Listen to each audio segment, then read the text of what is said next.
जिनके गुणों के गान में वे वर्धमान महान जिन विचरे हमारे ध्यान में। समय सार परमागम का पेज नंबर 594 है। इसमें बहुत कुछ महत्वपूर्ण बातें 95, 94 और 95 में हैं। जिनके पास ये प्रति होगी जयपुर से छपी, उनकी उस किताब में होगी। और यदि वो किताब नहीं हो तो एक किताब है वहाँ पर उपलब्ध, आप पढ़ने के लिए भी ला सकते हैं। और ख़रीदने तो खरीदते हैं तो खरीदें, नहीं खरीदें पढ़ने के लिए ले आएँ अपनी रख कर के। तो इसमें ये है, कुछ मार्मिक बातें हैं जो 47 शक्तियों को समझने के पहले जिनका समझना अत्यंत आवश्यक है। एक प्रश्न खड़ा होता है कि ये जो 47 शक्तियाँ हैं जिनकी अपन चर्चा करने जा रहे हैं, वे इन 5 भावों में कौन भावों रूप हैं। 5 प्रकार के भाव होते हैं ना जीव के स्वतत्व। औपसमिक, छायक, छायोपसमिक, औदयिक और पारिणामिक। तत्वार्थ सूत्र के दूसरे अध्याय के आरंभ के 5 सूत्र हैं, जिसमें ये 5 प्रकार के भाव हैं और सब मिलाकर 53 भाव हो जाते हैं।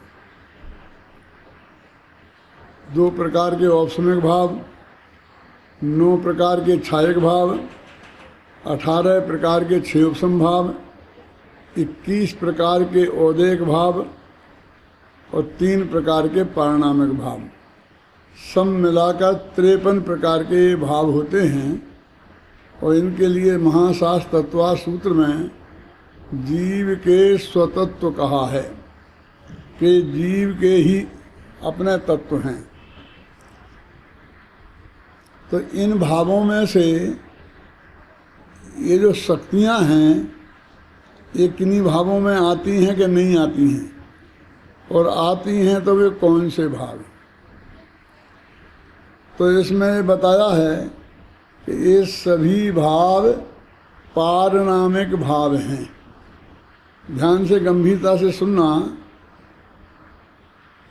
पारिणामिक भाव हैं। तो प्रश्न खड़ा होता है पारिणामिक भाव क्या होता है। यदि तत्वार्थ सूत्र का गहराई से अध्ययन किया होता तो ये प्रश्न खड़ा नहीं होता। लेकिन बहुत से लोग तो ऐसे ही होंगे कि जिनके कान में पहली दफ़े ये शब्द ही पड़े होंगे कि ये क्या होते हैं। जो कर्म के उदय से जो भाव होते हैं अथवा जिनमें कर्म का उदय निमित्त होता है, उन भावों को औदयिक भाव कहते हैं। जैसे गति है, जाति है, मनुष्य गति है ना अपनी, तो नाम कर्म के उदय से अपन को प्राप्त हुई है। तो देखो, जो कर्म का उदय जिनमें निमित्त होता है वे आत्मा के परिणाम, उनको बोलते हैं औदयिक भाव। कर्म का क्षय जिसमें निमित्त होता है उन्हें बोलते हैं छायक भाव। जैसे केवल ज्ञान है, केवल दर्शन है, अनंत सुख है, ये छायक भाव कहलाते हैं। कर्म का उपशम जिसमें निमित्त होता है वे औपसमिक भाव कहलाते हैं। जैसे उपशम सम्यक दर्शन, औपशम सम्यक चारित्र। तो जो कर्म के क्षयोपशम से भाव होते हैं वे छायोपशमिक भाव कहलाते हैं। जैसे 3 प्रकार के अज्ञान, 4 प्रकार के ज्ञान, मत ज्ञान, श्रुत ज्ञान, अवध ज्ञान, मनपरा ज्ञान, ये भी क्षयोपशम भाव हैं। और कुमति, कुश्रुत और कुअवधि, ये भी क्षयोपशम भाव हैं। और जिसमें कर्म का कुछ भी निमित्त ना हो, न सद्भाव और न अभाव, उन्हें पारिणामिक भाव बोलते हैं। पारिणामिक भाव कहने बोलते हैं, देखो कर्म के उदय से हुए औदयिक, और कर्म के क्षय से हुए क्षय, तो क्षय माने क्या? क्षय माने अभाव। तो कर्म के अभाव से माने जिसमें कर्म का कुछ भी निमित्त नहीं है, ऐसे ही हो गया, ऐसी पर्याय है ना। कर्म के क्षय से माने कर्म के नहीं होने से। लेकिन पहले थे और बाद में वो नष्ट हुए, इसलिए उनका नाम क्षय है। और पारिणामिक में वे अनादि से ही नहीं है, इसलिए उनका नाम है परिणाम। तो ये 47 शक्तियाँ किसी कर्म के उदय से आत्मा में नहीं हुई, किसी के द्वारा दी हुई शक्ति नहीं है, कहते ना। अपने संविधान की सारी शक्तियाँ राष्ट्रपति में निहित हैं और फिर वो उसके द्वारा वितरित होती हैं। प्रधानमंत्री को ये करके प्रधानमंत्री ये सलाह राष्ट्रपति को दे तो राष्ट्रपति साइन कर देगा तो कानून बन जाएगा, है? तो ये वो बाकी के लोगों को राष्ट्रपति की दी हुई शक्तियां हैं और राष्ट्रपति में अब स्वयं प्रतिष्ठित हैं, उसे किसी ने दी नहीं है। वो तो राष्ट्रपति बना तो वे शक्तियां स्वयं हैं। तो कहते हैं कि 47 शक्तियां जो भगवान आत्मा में हैं, वे ना तो किसी कर्म के उदय से हमें प्राप्त हुई हैं और ना किसी कर्म के क्षय से प्राप्त हुई हैं, ना क्षयोपशम से ना उपशम से। माने कर्म का निमित्त पने का दूर तक नाम मात्र भी नहीं है। तो पारिणामिक भाव माने ये 47 शक्तियां हैं। पारिणामिक भाव माने इनमें कर्म का कुछ भी लेना देना नहीं है। जैसे अपन कहेंगे साहब तो सब में समान ही होंगी ना, जो हम में और आप में फर्क दिखाई देता है वो तो कर्म की वजह से दिखाई देता है। और कर्म के मामले में भी हम कितनी कितनी गड़बड़ समझते हैं, उसकी कल्पना के बाहर की बात है। यदि अपन उधर को उलझ जाएंगे तो अपनी ये 47 शक्तियाँ रखी रह जाएंगी। हम उसके उदय की निमित्तता, जो कहते हैं उदय उदय उदय, वो भी सही कहाँ समझते हैं। उदाहरण के तौर पर मैं एक बात कहता हूँ छोटी सी। हम ये सब मानते हैं माताएं बहनें कि पाप कर्म के उदय से क्या हमारे पुत्रादि का वियोग हो जाता है, पुण्य कर्म के उदय से हमें भोग सामग्री मिलती है। जैसे हम सुख सामग्री कहते हैं ना, है तो वास्तव में रुपया पैसा स्त्री पुत्र मकान जायदाद ये सब हमें पुण्य कर्म के उदय से मिलती है और पाप कर्म के उदय से चली जाती है। सब ऐसा मानते हैं कि नहीं? कुछ छोड़ दो, मुट्ठी भर लोग जिनने मेरे ये व्याख्यान पहले सुना होगा। बाकी सब लोगों की मान्यता ऐसी ही है, अभी तक ऐसी ही रही है और जब तक मुझे नहीं सुना था तब तक ऐसी ही थी। लेकिन ये बात एकदम गलत है, सही नहीं है। यदि पुण्य के उदय से मिलते हैं क्यों और पाप के उदय से चले जाते हैं, ऐसा होता तो हमारे पुत्र का वियोग हुआ हमें, तो हमारे पुण्य के उदय से हमें पुत्र मिला था और हमारे पाप के उदय से पुत्र मर गया, तो पुत्र का भी कोई कर्म फर्म है कि नहीं है? तो उसमें उसका कर्म निमित्त होगा कि तेरा कर्म निमित्त होगा? सारी दुनिया में तेरे ही कर्म से चलेगी। तेरे का फायदा तेरे पुण्य के उदय से होगा धंधे में और नुकसान पाप के उदय से होगा, और पड़ोसी को नुकसान तेरे पुण्य के उदय से होगा। तो पड़ोसी का भी तो पुण्य पुण्य कुछ काम करेगा कि नहीं करेगा? तो हमारा कहाँ हमें इसका सही गणित समझ में आता है? अरे भाई साहब, ऐसा नहीं है।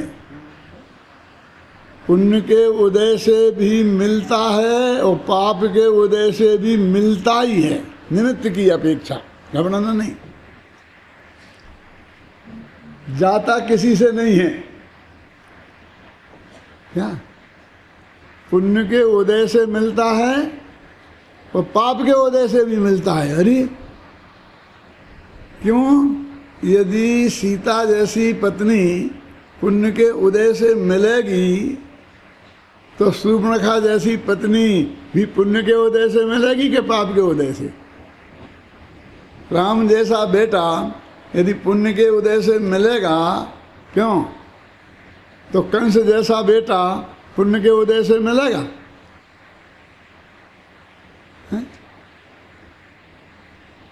यदि अच्छा बेटा, अनुकूल बेटा पुण्य के उदय से मिलता है तो प्रतिकूल बेटा पाप के उदय से मिलता है। हर एक कवि ने तो ये लिखा कि दुनिया में हमें शत्रु खोजने गया तो सबसे बड़ा शत्रु कौन है? नंबर 1 किसको मिला मालूम आपको? पुत्र को। लिखा है कवि ने, पैदा होते ही पत्नी को छीन ले।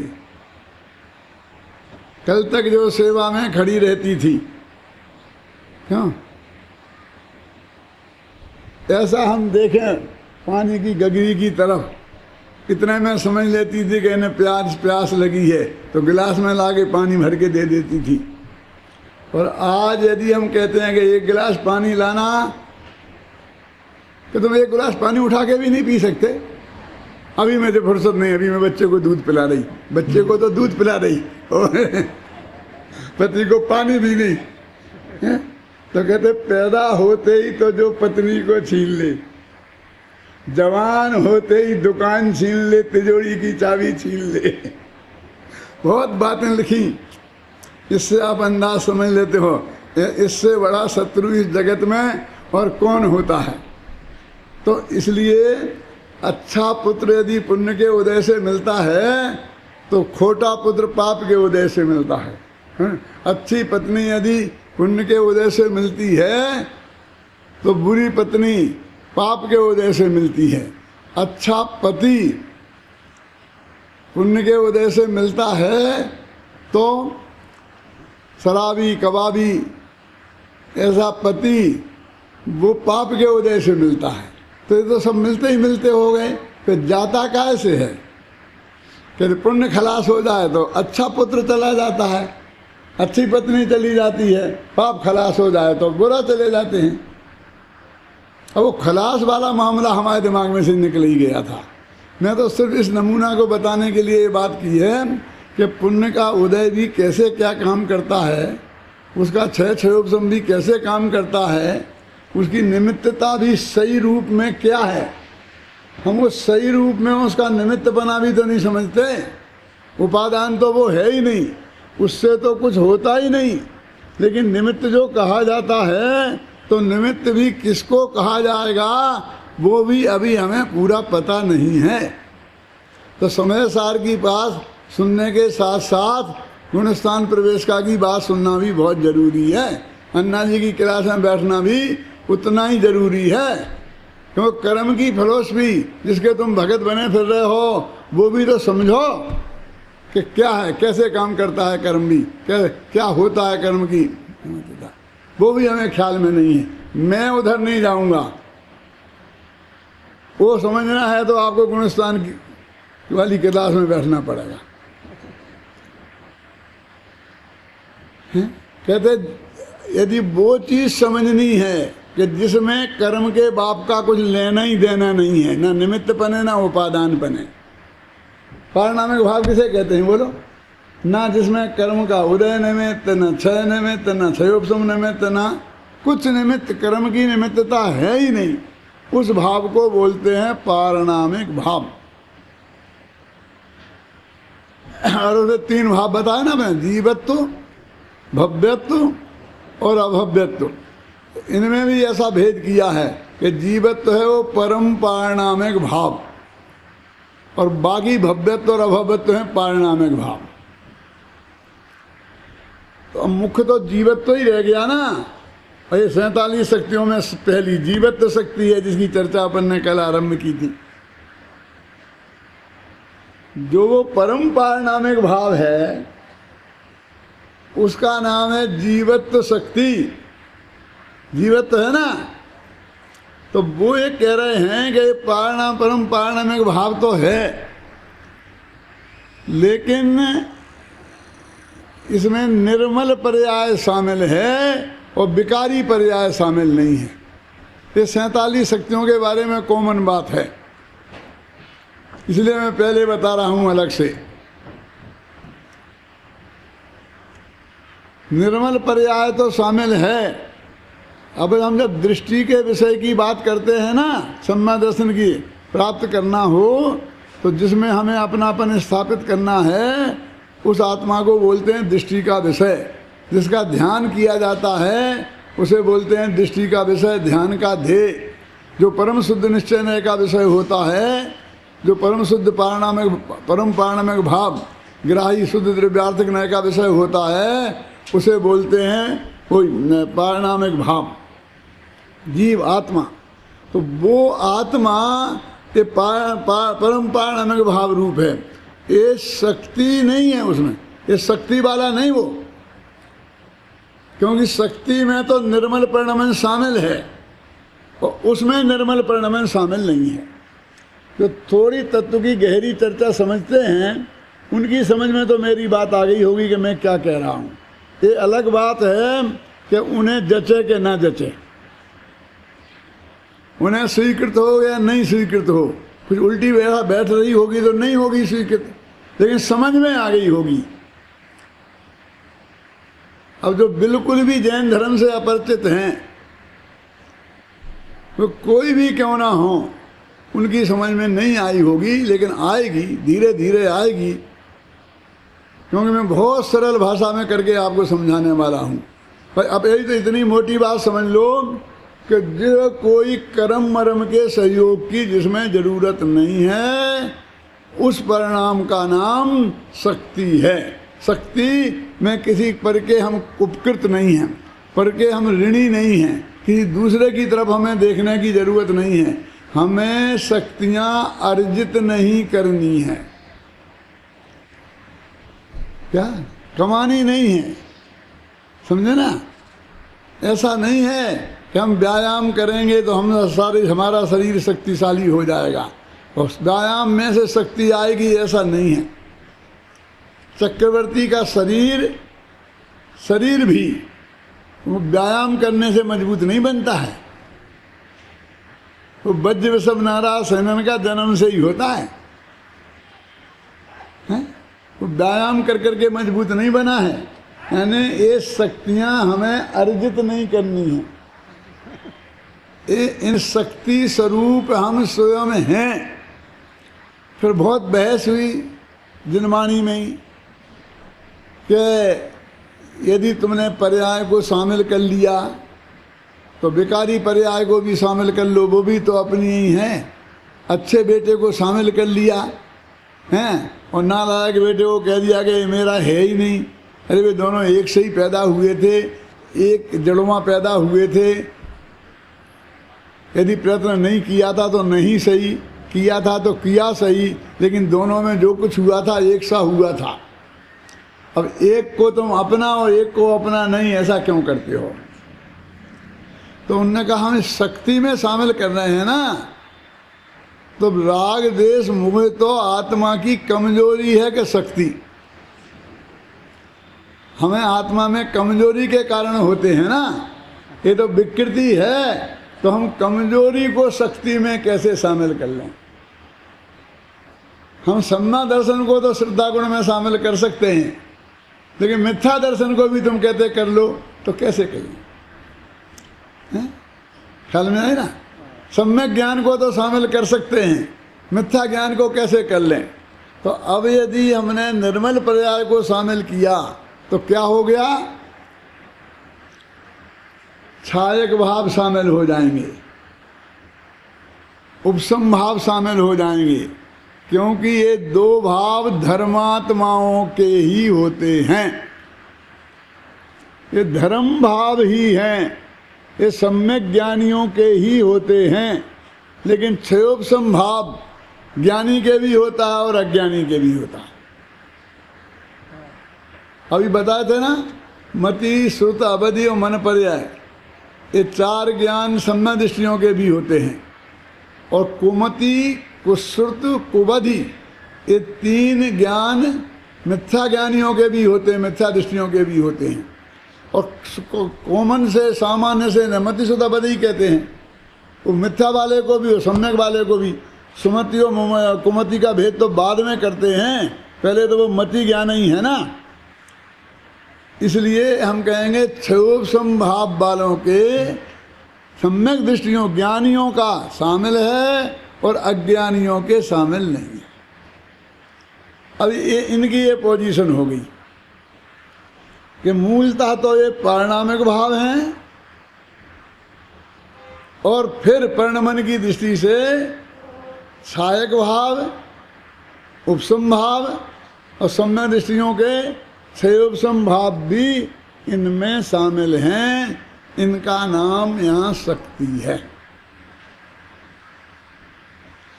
ये शक्तियाँ 6 ही द्रव्यों में होती हैं, घबराना नहीं। लेकिन यहाँ तो आत्मा की शक्ति की बात चल रही है, इसलिए 47 की 47 आत्मा की शक्ति के संदर्भ में कही जा रही हैं। लेकिन अकेले आत्मा का ही इनके ऊपर वो हो, ऐसा नहीं है। इस संबंधी मेरे साथ एक बहुत महत्वपूर्ण प्रसंग सोनगढ़ में बना था। जब मैं क्रमबद्ध पर्याय नाम की किताब लिख रहा था, तो उस किताब में मैंने 6 शक्तियों की चर्चा की है। भाव शक्ति, अभाव शक्ति, वो है ना, भाव अभाव शक्ति, अभाव भाव शक्ति, भाव भाव शक्ति, अभाव अभाव शक्ति, ये 6 शक्तियों की चर्चा की। और वो 47 शक्तियों में उनका नाम आता है। अभी आपके सामने रखी हैं 47 नाम, तो देखना करीब 40 के बाद आएंगी मेरे ख्याल से। तो उनमें ये 6 शक्तियों की चर्चा में मैंने ये लिखा कि ये 6 ही द्रव्यों पे घटित करना। तो वहाँ के बड़े बड़े विद्वान जो वहाँ वर्षों से रह रहे थे, मैं उन्हें पहले पढ़ के सुनाया करता था, गुरुदेव के सामने बाद में पढ़ता था। तो जब मैंने उनके सामने पढ़ा तो उनने कहा कि नहीं नहीं नहीं नहीं, ये गलत है, ये तो आत्मा की शक्तियाँ हैं और आप ये 6 द्रव्यों पे घटित कर रहे हो, ये बात सही नहीं है। कैसे हो सकता है, ये तो 6 द्रव्यों पे घटित हो रही ना। बोले आज तुम्हारी इज्जत जाने वाली है। क्यों?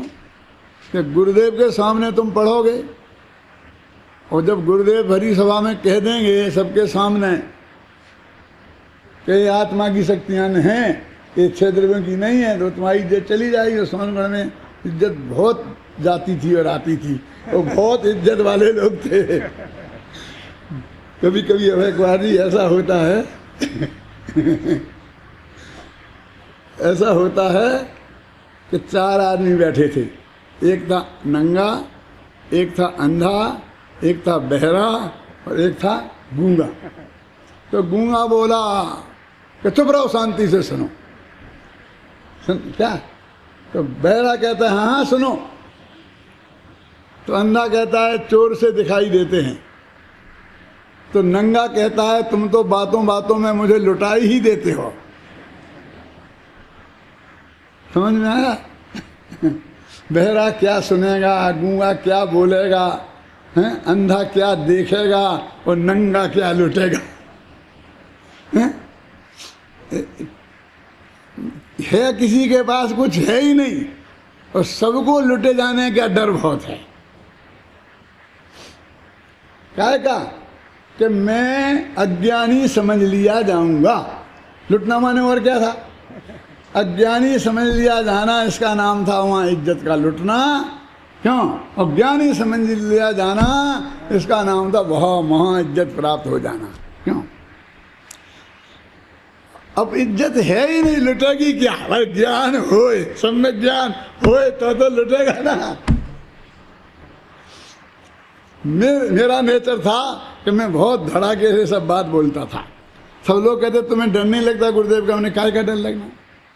बोले गलत बात निकल जाएगी तो पूरी इज्जत चली जाएगी। बड़े बड़े पंडित कहलाते हो, बड़े पंडित कहलाते हो। मैंने कहा यदि गुरु के सामने गलती नहीं निकलेगी तो फिर कहाँ निकलेगी? फिर निकल ही जाएगी, आ तो नहीं जाएगी। काय को डरना? निकल जाएगी तो निकाल देंगे, जो गुरुदेव फरमाएंगे उसे मान लेंगे। डर क्या है बात का? है? तो नहीं, ये ठीक नहीं है, ये ठीक नहीं है। अभी आपका बहुत अच्छा है, बहुत अच्छा है।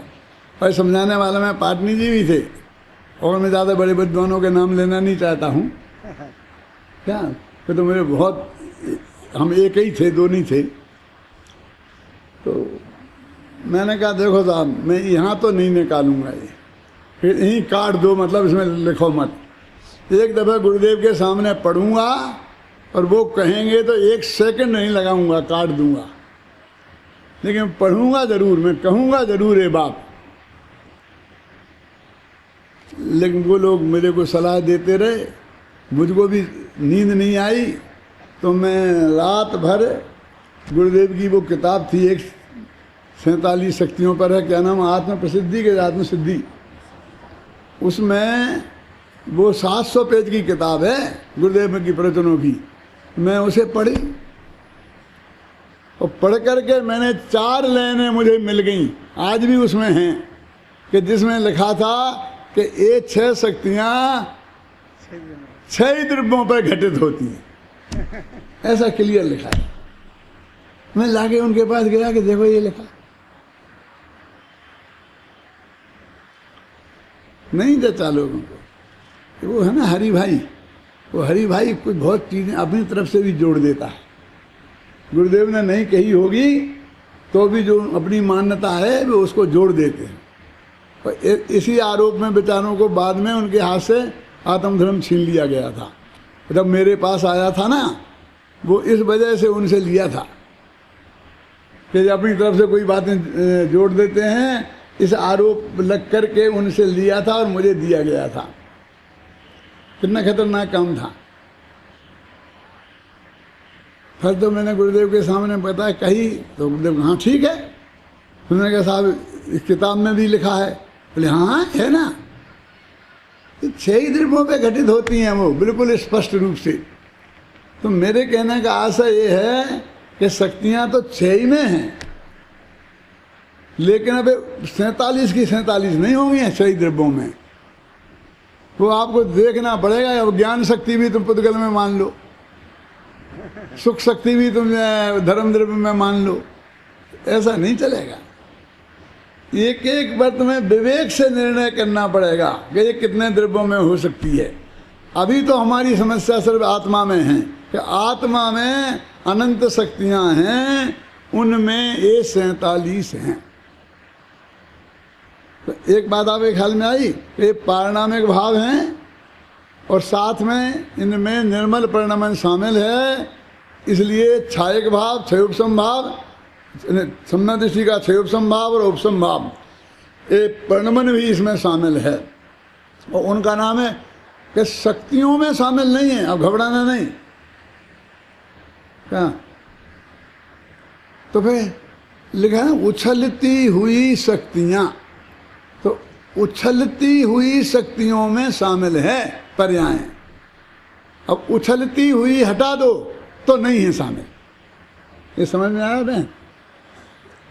जब हम ये कहेंगे शामिल हैं तो उछलती हुई शक्तियां, ये उछलती हुई का अर्थ है वो पर्याय शामिल होना, क्योंकि द्रव्य उछलता नहीं है। मतलब बहुत गंभीर होता है ना। हम कहते हैं वो अध जल गगरी छलकत जाए, तो छलकती तो पर्याय ही है, उछलना तो पर्याय में ही होता है। और उछलना माने निर्मल परिणमन। विकारी परिणमन को उछलना नहीं कहते हैं। उल्लसित होना, आनंदित होना, प्रसन्नित होना, तो ये इनकी वास्तविक स्वरूप है। अब अपने आरंभ किया जीवत्व शक्ति से, तो जीवत्व शक्ति आई ना इसमें 53 भावों में।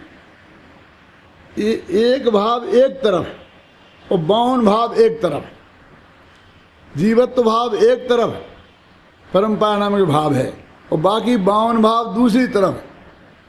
एक तरफ तत्वा सूत्र में लिखते हैं कि 53 भाव जीव के स्वतत्व हैं, समझ में आया। और समय सार में लिखते हैं कि एक ही है अपना तो स्वतत्व, तो कौन? परम पारिणामिक भाव, उसमें ही अपनापन स्थापित करने का नाम सम्यक दर्शन है। जब बाकी के 52 में अपनापन स्थापित करने का नाम सम्यक दर्शन ही नहीं है, वो मिथ्या दर्शन है, तो फिर वे काय के अपने। देखो समय सार और तत्वासूत्र, अब मेरी दिक्कत ये हो गई कि मैंने समय सार भी पढ़ लिया और तत्वासूत्र भी पढ़ लिया, उसका भी अनुशीलन लिख दिया और उस पर भी टीका लिख दी। अन्ना जी क्या करे, वो भी सामने आता है और ये भी सामने आता है। और जिनवाणी में तो बैलेंस है। शास्त्र में तो कहा है कि दोनों गुरु शिष्य थे। समय सार के लेखक कुंदकुंदाचार्य गुरु थे और तत्वासूत्र के लेखक उमा स्वामी शिष्य थे। गुरु शिष्य थे, कोई विरोधी नहीं थे। तो इसका मतलब विरोध नहीं है, हमारी समझ में नहीं आए तो विरोध लगेगा। यदि वस्तु का स्वरूप हमारी समझ में आए तो कोई कहीं विरोध है नहीं। अब अपने शुरू की थी पहले जीवत्व शक्ति, जीव माने आत्मा। अब आत्मा को हम पहचानना है, अपने अपनी शक्ति पहचानो, आत्मा को पहचानो। तो कहते हैं लक्षण से लक्ष्य की सिद्धि होती है। तो जीवत्व लक्ष्य है और चित्त शक्ति वो लक्षण है। दूसरी शक्ति का नाम क्या है? चित्ती शक्ति। और उसमें तो इतना ही लिखा अजड़ात्मिका चित्ती शक्ति, बस अजड़ात्मिका। अजड़ात्मिका क्या होती है कि ये जड़ नहीं है, जड़ात्मक नहीं है।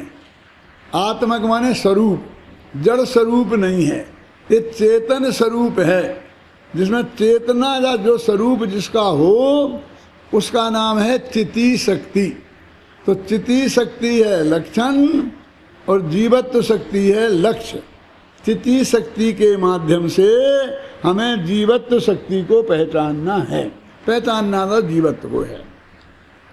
कि चित्ती क्या है? कि ज्ञान दर्शन। चेतना होती ना, एक ज्ञान चेतना, एक दर्शन चेतना। तो ये दो शक्तियां देखो, पहली जीवत्व शक्ति, दूसरी चित्ती शक्ति, तीसरी दिशी शक्ति, चौथी ज्ञान शक्ति। अब उसी को ही रिपीट कर रहे। माने जीव ही चेतन है, चेतनता ज्ञान दर्शन है। तो अब इनके 4 शक्ति कर दें। एक ही ज्ञान दर्शन स्वभावी भगवान आत्मा की बात कर रहे हैं और उसमें 4 शक्तियां आ गई। देखो अभी मैं बाद में और पढ़ूंगा, लेकिन मैं इसके एक क्रमिक विकास बताना चाहता हूँ, कैसा क्रमिक विकास है इसमें। फिर उसके बाद में ज्ञान शक्ति और दृष्टि शक्ति आ गई। फिर कहते सर्वज्ञत्व शक्ति और सर्वदर्शत्व शक्ति। भैया जानने में सब आ गया ना, देखने में सब आ गया ना।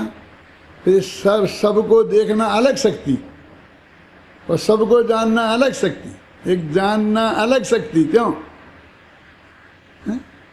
और सबको जानना अलग शक्ति के। हाँ, अपने घर का तो काम है, कंजूसी काहे की? सर्वासिद्धि में ऐसा लिखा है, क्षत्रिया आयाता शूरवर्मापि। आपकी समझ में आया क्या अर्थ है इसका? इन्होंने कहा क्षत्रिय लोग आ गए हैं और सूर्यवर्मा भी आ गए। तो सूर्यवर्मा क्षत्रिय नहीं है, हरिजन है क्या? कि नहीं, वे तो क्षत्रियों में सर्वश्रेष्ठ हैं। तो फिर सूर्यवर्मा भी क्यों कह रहे हैं?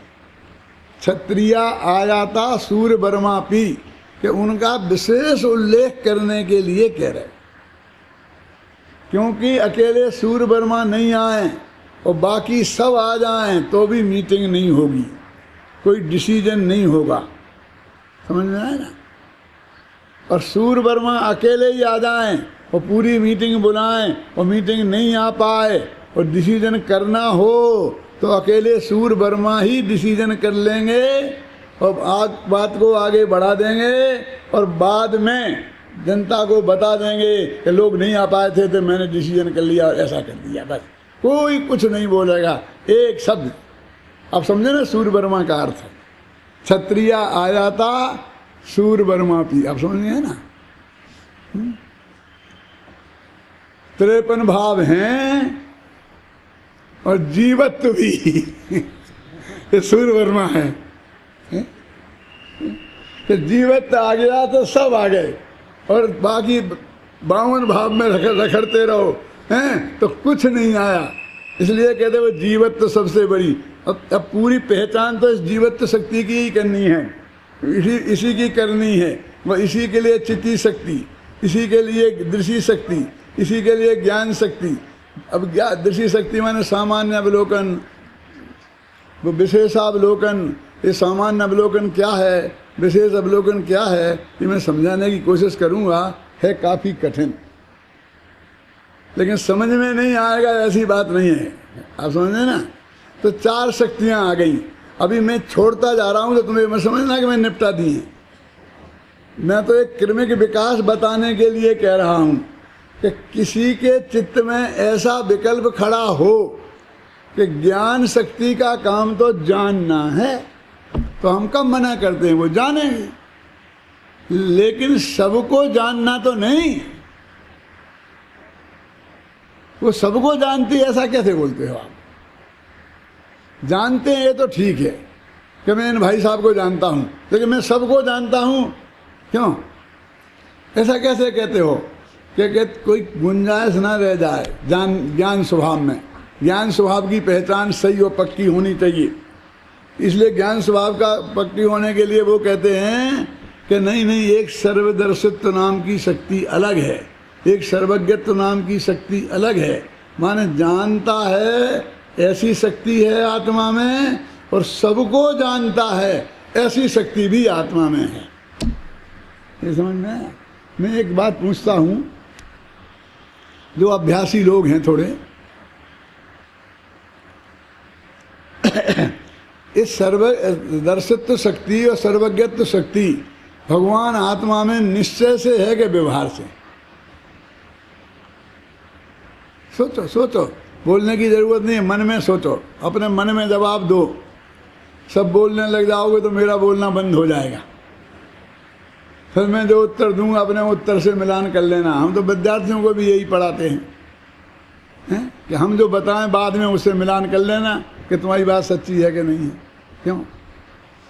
ये निश्चय से है कि व्यवहार से? अब अगला प्रश्न, 47 शक्तियाँ निश्चय से है कि व्यवहार से? फिर अगला प्रश्न, भगवान आत्मा ज्ञानानंद स्वभावी निश्चय से है कि व्यवहार से? बोलो, ये तो असली बात है ना। ये तो किसी अपेक्षा सत्यार्थ नहीं है ना। इसमें तो कोई ऐसा नया नहीं लगेगा तुम्हारा कि इसको भी झूठा कह देगा। अब सबको जानना ये आत्मा में निश्चय से है, ठीक है। फिर उसमें जो स्व को जाना वो निश्चय, और जो पर को जाना वो व्यवहार। उसी शास्त्र में ये बात लिखी, कोई मैंने नहीं लिखी। ये समस्या खड़ी हो गई कि नहीं कि स्व और पर दोनों को जानना वो निश्चय, और उनमें जो हमने किया कि स्व को जाना तो ये तो निश्चय, और पर को जाना ये व्यवहार। तो ये व्यवहार कहाँ खड़ा हो गया दादा? कहते घबराओ नहीं जानने का नाम व्यवहार नहीं है। आप घबराओ मत। जानने का निषेध नहीं किया तो क्या, ये जो भेद किया ना, भेद का नाम व्यवहार है। वो सद्भुत व्यवहार है, भेद रूप व्यवहार है वो। और चूंकि वो पर को जाना इसलिए वो असद्भुत व्यवहार है। बोलो क्या कहना? सद्भुत भी अभूत, और इसमें उपचरित भी लग जाएगा, अनुपचरित भी लग जाएगा। दूर के पदार्थों को जाना तो उपचरित, नजदीक के को जाना अनुपचरित। कोई विरोध नहीं है, कोई झगड़ा नहीं है, लेकिन हम अध्ययन नहीं करते, गहराई से सोचते नहीं हैं। कभी कभी ऐसा रहता है कि ऐसी अद्भुत बात कहो कि जो किसी को पता नहीं हो तो लोग वाहवाह हो जाएगी, और वाहवाह के चक्कर में बोल देते हैं। अब एक दफ़ा बोल देते हैं, फिर उसे सिद्ध करने की पड़ जाती है, तो फिर यहाँ वहाँ से कहीं निकाल निकूल के लाते हैं कि देखो देखो अपना आत्मा तो जानने में आता है और पर पदार्थ तो भाषित होते हैं। अरे भैया, भाषित होना और जानना का एक ही अर्थ होता है।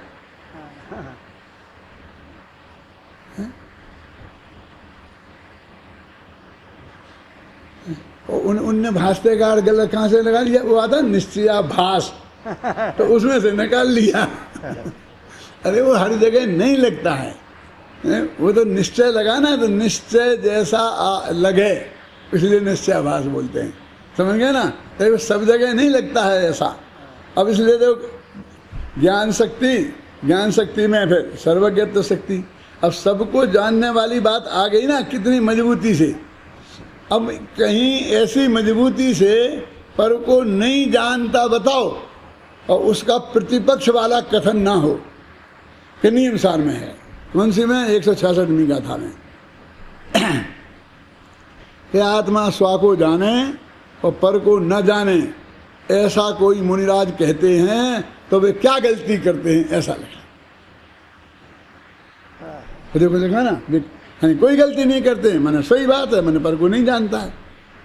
लेकिन उसके 3 गाथा बाद 169 169 उस गाथा में लिखा है, कोई मुनिराज यदि ऐसा कहते हैं कि आत्मा पर को जानता है स्वा को नहीं जानता तो वे क्या गलती करते, बिल्कुल उसी भाषा में वो बात वहां लिखी है। उसके विरुद्ध 3 गाथा में लिखी है।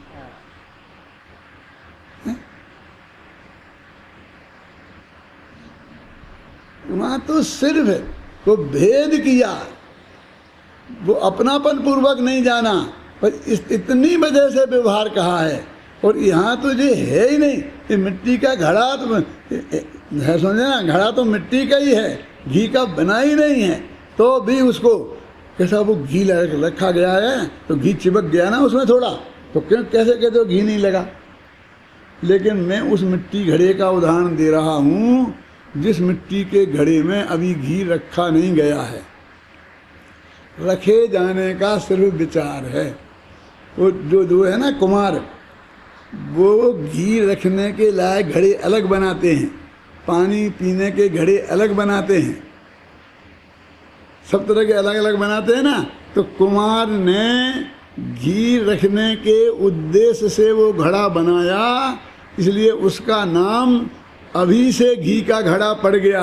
अभी घी ने उसे छुआ नहीं है, तब भी वो उतना ही घी का घड़ा है जितना जब घी उसमें चिपट जाएगा तब चिपट जाएगा, तब ज़्यादा घी का घड़ा हो जाएगा, और अभी कम घी का घड़ा है, ऐसा नहीं है। ख्याल में आई ना?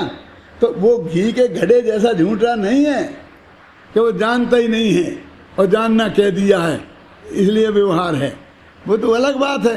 तो ये इस अज्ञान को, ये अज्ञान भी अमृत चंद्राचार्य के ज़माने में भी इतनी गहराई से प्रवेश कर गया होगा कि उनको अपनी 47 शक्तियों के चुनाव में शुरू की 2-5 शक्तियाँ इसी में खर्च करनी पड़ी। कहाँ अनंत और कहाँ 47, कितनी वो है, गुंजाइश कम है ना। और वहाँ एक अकेले जानने वाली क्रिया को अनेक शक्तियों में नाम दे देना, ये इतनी उदारता कैसे आ गई? उदारता नहीं आई, आवश्यकता है, क्योंकि ये अज्ञान बहुत गहरा है। वो तो स्त्री पुत्रादिक मेरे हैं, इसको तो छड़ाला वाले ने समझा दिया, और हमारी माताएं बहनें भी समझती नहीं हैं, मौका पड़े तो समझाती भी हैं। क्या सुतेदारा होए ना सीरी, सब स्वार्थ के हैं बीरी, कोई किसी का नहीं है। ये रोजाना बोलते कि नहीं बोलते हैं?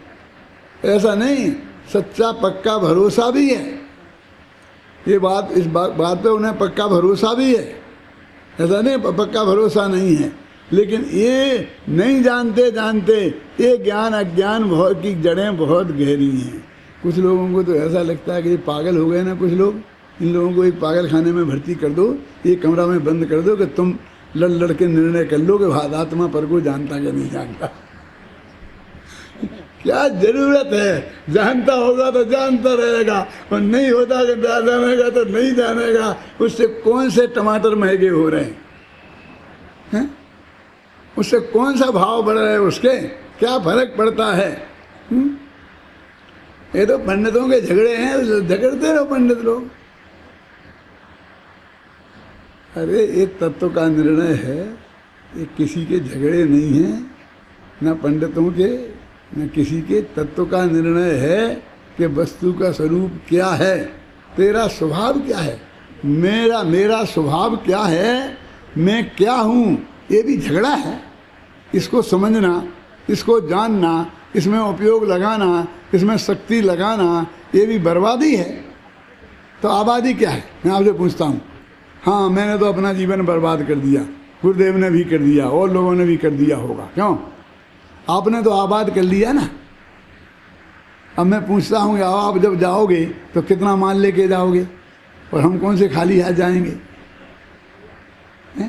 बस इस जीवन भर दो रोखी रोटियाँ आपने खाई हैं और दो हमने खाई हैं, और वही हमारे तुम्हारे पेट में गया है। बाकी जोड़ा होगा वो यहीं पड़ा होगा। कुएं का पानी कुएं में जाइए, मेरी पार्टी सूख जाइए, क्यों? सब छोड़ के यहाँ जाना है कि नहीं जाना है, मुझे बताओ आप। लेकिन एक चीज लेके जाओगे, उसको जोड़ने में जो पाप भाव हमारे जीवन में हुआ होगा, उससे जो पाप बंधा होगा वो साथ में जाएगा। वो पाप का फल जो धन है ना, वो यहीं पड़ा रह जाएगा। बोलो, इतनी बढ़िया कमाई का धंधा है, सोच लो। जिसने नहीं किया उसने क्या गलती की, मुझे बताओ तो। वो भूखों मर गया होता तो मैं कहता हूँ उस भाव भी पुसाता था। लेकिन भाग्य की बात है कि ऐसे तत्व चर्चा वाले धर्मात्मा जीवों के इतना पल्ले पुण्य तो पल्ले में पड़ा ही रहता है, हैं कि सामने से लोग आगे हाथ जोड़ते हैं और बढ़िया से बढ़िया खाना खिलाते हैं, शुद्ध सात्विक। रहता कि नहीं रहता है, बताओ? कौन त्यागी तपस्वी, कौन मुनिराज, कौन पंडित, कौन ब्रह्मचारी रात में भूखा सोया है, सिर्फ रोटियां नहीं मिली इसलिए? उपवास करके सोया हो तो मुझे कोई ऐतराज नहीं है, ख्याल में आई ना? और लाखों लोग जो दिन रात कमाई धमाई में लग रहे हैं, वे भूखों सोते हैं। ये सब बच्चा बच्चा जानता है कहीं? हम सब क्या करेंगे विद्यार्थी? हमारा तो एक विद्यार्थी हमें खाली नहीं दिखता है, और बेकारी देश में नहीं है। अब भी हाल आंकड़े पूछा तो करोड़ों में अरबों में मिलेगी। इतने आदमी बेकार इंजीनियर हैं, इतने ये बेकार, ये बेकार हैं। हमारे व्यापार कहाँ से व्यापार? साथियों का हमारे सारा देश है, सारी दुनिया है, हर एक को समझना है। कोई नहीं समझता है, हम समझाते समझाते मर जाएंगे तो भी ये ना समझ वाला काम खत्म नहीं होगा। हमारे आदमी बेकार कैसे हो सकते हैं? उनके लिए तो इतना काम पड़ा हुआ है, इस सारे जगत को समझाएं। इसलिए भाई, अपन ने अभी ज्ञान शक्ति के बारे में थोड़ी चर्चा की। अभी ज्ञान शक्ति का कितना विस्तार है और आगे कितनी शक्तियाँ उसके लपेटे में आती हैं, उसकी चर्चा अपन आगे करेंगे।